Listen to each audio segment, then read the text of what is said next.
ta'ifatum min ummati 'alal haqqi zahirin la yadurruhum man yakhzuluhum hatta ya'tiya amrullah.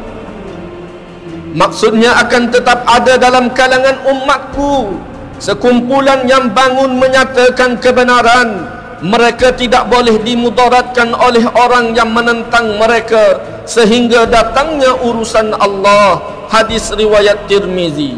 Para sahabat radhiyallahu anhum bertanya kepada Rasulullah sallallahu alaihi wasallam, maksudnya siapakah mereka itu wahai Rasulullah?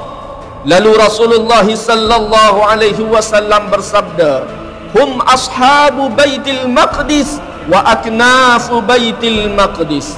Maksudnya mereka itulah ialah penduduk Baitul Maqdis dan kawasan sekitarnya. Sidang Jumaat yang dirahmati Allah sekalian,